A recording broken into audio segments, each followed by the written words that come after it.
কিরে সীমা, কয়টা বাজে আর তোকে দেখতে এরকম লাগতেছে কেন?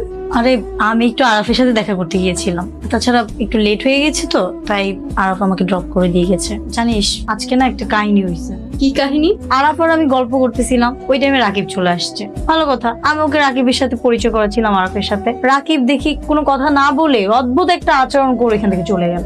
শোন, আমি তোকে আগেই বলছি বিষয়টা অনেক জটিল, তুই তো আমাকে পাত্তাই দিসনি।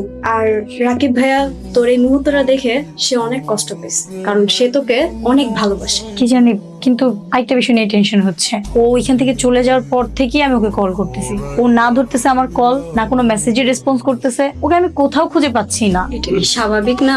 কারণ রাকিব ভাইয়া অনেকটা কষ্ট পেয়েছে, যার কারণে সে ফোনটাও বন্ধ করে রাখছে। আচ্ছা কি করা যায় এখন? তুই একটা কাজ কর, রাকিব ভাইয়ের বাসায় যা, যে তার সাথে দেখা কর আর তার সাথে কথা বল। ওকে যদি খুঁজে না পাওয়া যায় আমার সেটাই করতে হবে।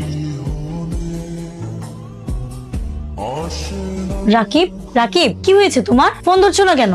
মেসেজে রিপ্লাইও দিচ্ছ না, কোথাও কোনো খোঁজ পাওয়া যাচ্ছে না তোমার। কি হয়েছে বলো তো? কি ব্যাপার রাকিব, চুপ করে আছো কেন? সেদিন আমি তোমাকে পরিচয় করিয়ে দিতে চাইলাম, সেখানেও তুমি দাঁড়ালে না, চলে আসলে। কি হয়েছে তোমার হঠাৎ করে? শিমু, তুমি আমাকে ভালোবাসো? বলো রাকিব, শিমু, তুমি আমাকে ভালোবাসো কি না? হ্যাঁ অথবা না, প্লিজ। রাকিব আমরা তো ভালো বন্ধু, এর বেশি কিছু না। শিমু, আমি যে তোমাকে অনেক ভালোবাসি সেটা তুমি জানতে না?